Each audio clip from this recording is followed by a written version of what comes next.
Get out. We don't serve people like you here." The manager's words hung in the air like poison.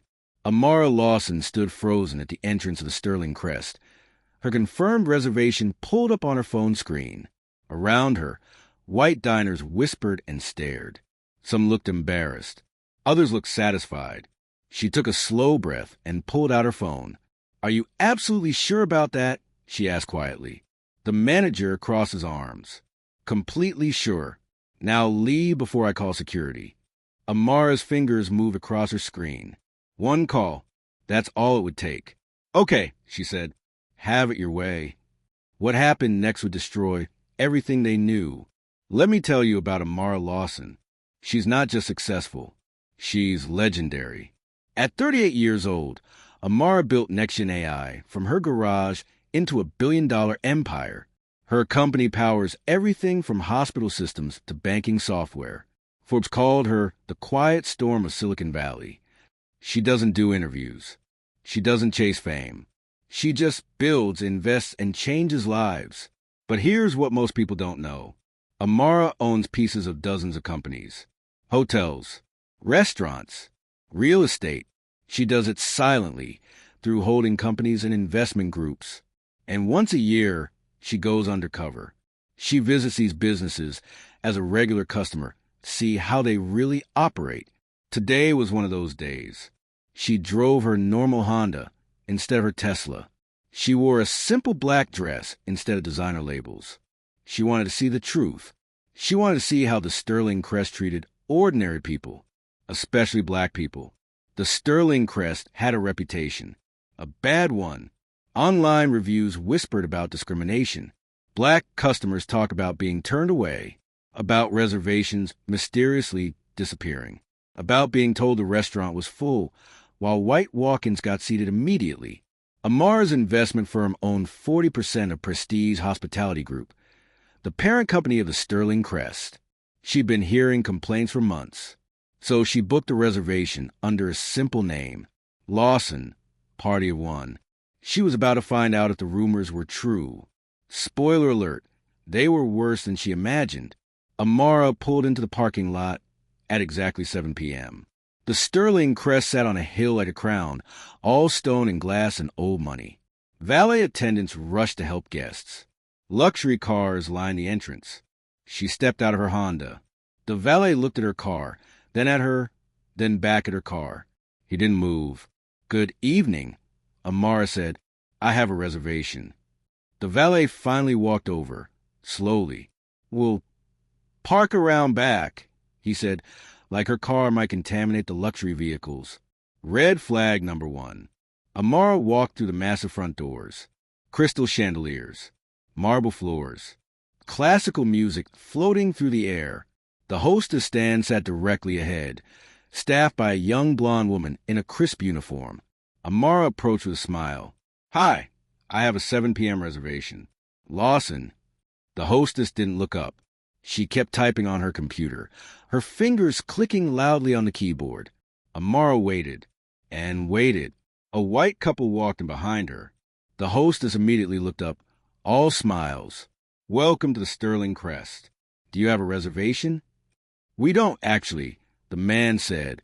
"Is there any way?" "Of course. Let me see what I can do." The hostess started clicking away, completely ignoring Amara. "Excuse me," Amara said, her voice firmer now. "I was here first." The hostess finally looked at her, really looked at her. Her smile vanished. "I'll be with you in a moment," she said coldly, then turned back to the couple. "Right this way. We have a beautiful table by the window." Amara's jaw tightened. She pulled out her phone and opened her confirmation email. Screenshot saved, time stamped, everything documented. When the hostess returned, Amara held up her phone. "I have a reservation. Lawson, 7 p.m. I booked it 3 weeks ago." The hostess barely glanced at the screen. She turned to her computer and made a show of scrolling. "I'm not seeing anything under that name." "That's impossible. I have the confirmation right here." "Well, it's not in our system." The hostess shrugged. "Maybe you booked at a different restaurant?" "I didn't book at a different restaurant. I booked here. 3 weeks ago. I have the confirmation email. The hostess looked annoyed now. Ma'am, if it's not in the system, there's nothing I can do. We're completely booked tonight anyway. Then why did you just seat that couple who walked in without a reservation? That was a special circumstance. What circumstance? I'm not at liberty to say. Amara felt heat rising in her chest. Stay calm, she told herself. Document everything. Can I speak to your manager? She asked. The hostess rolled her eyes. Fine. Wait here. She disappeared into the back. Amara stood at the entrance while other guests streamed past her, all of them white, all of them getting friendly greetings. 5 minutes passed. Then 10. Amara checked her watch. Other diners whispered and pointed. She felt their stares like needles. Finally, a man emerged. Mid-50s, silver hair, expensive suit. His name tag read, Richard Thornton, General Manager. He looked Amara up and down, his expression cold. I understand there's a problem, he said. Yes, I have a reservation that your hostess claims doesn't exist. May I see your confirmation? Amara held up her phone. Thornton glanced at it for half a second. I see. Well, unfortunately, that reservation must have been canceled. I didn't cancel it. Perhaps there was a technical error. These things happen. So you'll honor my reservation? Thornton smiled, but it didn't reach his eyes. I'm afraid we're completely booked this evening. Perhaps you could try calling ahead next time. Or, he paused, perhaps try one of the restaurants downtown. They might be more suitable for you. The words hit like a slap. Suitable for you. Amara's hands trembled slightly. Not from fear, from rage. Suitable, she repeated slowly. Yes, the Sterling Crest maintains certain standards. We cater to a very specific clientele. I'm sure you understand. Behind him, the hostess smirked. Around them, other diners pretended not to watch, but Amara saw them looking. Some seemed uncomfortable. Most seemed indifferent. This was it. The moment she'd suspected would come. Amara looked Richard Thornton directly in the eyes. Let me be very clear, she said, her voice steady but sharp. Are you refusing to serve me? Thornton straightened his tie. I'm simply suggesting that perhaps this establishment isn't the right fit for you. We have standards. What standards? I have a reservation. I'm dressed appropriately. I have money. So what exactly are your standards? A few diners openly stared now. Thornton's face reddened. Ma'am, I'm going to have to ask you to lower your voice. I'm speaking at a normal volume. You just don't like what I'm saying. This is a private establishment. We reserve the right to refuse service to anyone. For what reason? Thornton leaned in slightly, his voice dropping. Do I really need to spell out for you? Look around. Look at our guests. Look at our atmosphere. This is the Sterling Crest. We've maintained our reputation for over 100 years precisely because we know our clientele. And you, he gestured vaguely at her. You're not it. The words landed like bombs. Not it. Translation. Not white. Amara felt something shift inside her. She'd experienced racism before. Microaggressions in boardrooms. Assumptions at conferences. But this was blatant. This was proud. This was a man who thought he was untouchable. So you're refusing to serve me because I'm black? Amara said clearly, making sure everyone nearby could hear. I never said that.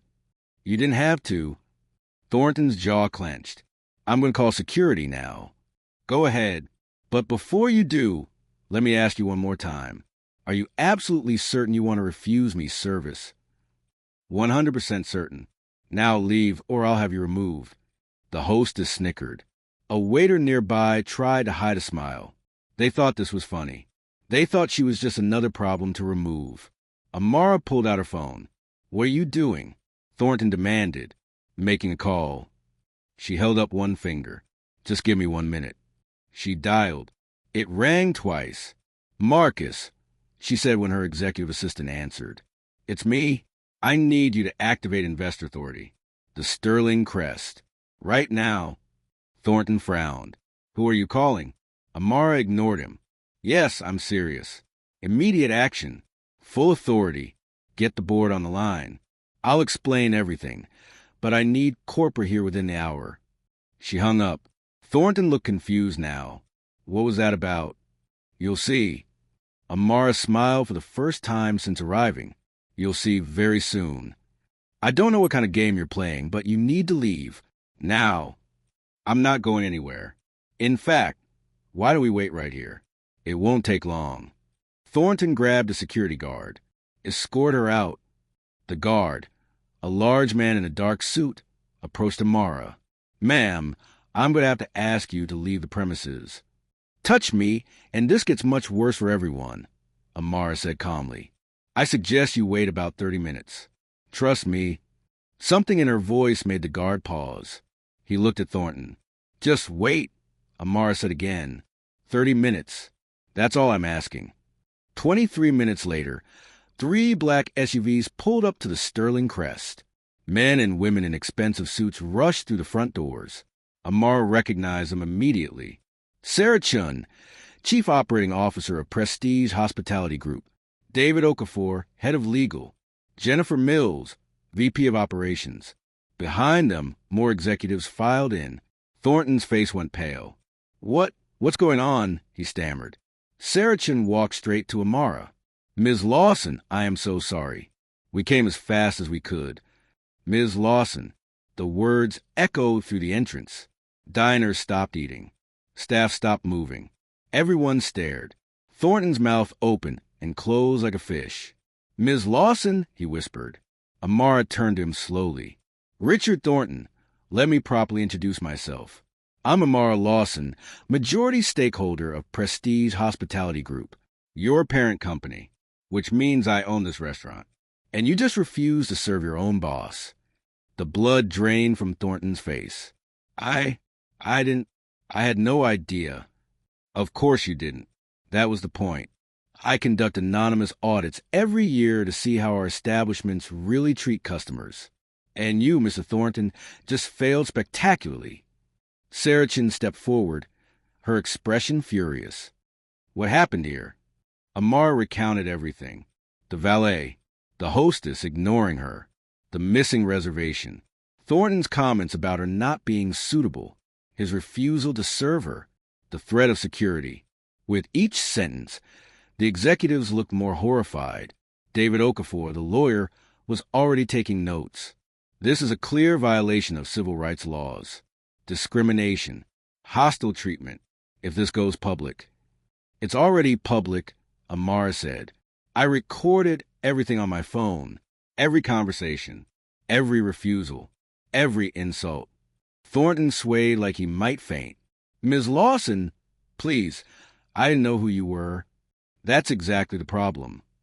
Amara's voice cut through the air like steel. You think it's okay to treat people this way as long as they're not important? As long as they're not powerful? You think racism is fine when directed at ordinary people. I'm not racist. You told me I wasn't suitable for this restaurant. You suggested I go downtown. You called security. All because of the color of my skin. What else would you call that? Thornton had no answer. Amara turned to Sarah Chun. Effective immediately, I want this location closed for review. I want every employee interviewed. I want Thornton terminated. I want a full investigation into hiring practices, service records, and complaint history. Done, Sarah said immediately. I also want mandatory anti-discrimination training implemented across every Prestige hospitality property. I want new policies, new management, and I want it public. Press release tomorrow morning. Absolutely. Thornton found his voice. You can't do this. I've worked here for 15 years. Watch me. Amara looked at the security guard who'd been ordered to remove her. Did you see what happened here tonight? The guard nodded slowly. Are you willing to testify if needed? Another nod. Good. She turned back to Thornton. You're done. Security. Please escort Mr. Thornton off the property. He's no longer employed here. The irony wasn't lost on anyone. The story broke the next morning. Black CEO exposes racist restaurant after being denied service despite reservation. It went viral within hours. Twitter exploded. Instagram posts flooded in. News stations called for interviews. The video of Mara, recorded, hit 10 million views in a day. People were furious. Not just black people. Everyone who'd ever faced discrimination. Everyone who'd ever been judged unfairly. The sterling crest became a symbol, a warning, a cautionary tale. Within a week, Amara had completely restructured the restaurant. New manager, new staff, mandatory diversity training, zero-tolerance policies for discrimination of any kind. She reopened 3 weeks later with a grand event, free meals for community members, scholarships announced for culinary students of color, partnerships with local organizations. The restaurant became more successful than ever, but the real impact was bigger than one restaurant. Other establishments across the country started reviewing their own policies. Discrimination complaints were taken more seriously. Change rippled outward. And Thornton? He became exactly what Amara said he would, a cautionary tale. His name permanently attached to racism. Job offers vanished. His reputation destroyed. Some people said Amara was too harsh, that she ruined his life over one mistake. But Amara didn't see it that way. It wasn't one mistake, she told a reporter. It was years of behavior, years of treating people like they didn't matter, years of getting away with it, because no one had the power to stop him. Well, I had the power, and I used it. 6 months later, Amara stood in the renovated Sterling Crest. The space looked different now. Warmer, more welcoming, more diverse. She thought about that night, the humiliation, the anger, the moment when Thornton told her she wasn't suitable. But she also thought about the change that came after. Sometimes power isn't about revenge. It's about justice. It's about using your position to fix broken systems. It's about making sure what happened to you never happens to anyone else. Amara walked to the dining room, past tables filled with people of every background, every color, every story. This was what suitable looked like. This was what excellence looked like. And this was just the beginning. If this story moved you, hit that subscribe button. We share stories of justice, power, and change every week. Because the world needs to know that racism doesn't win when people stand up. See you in the next one.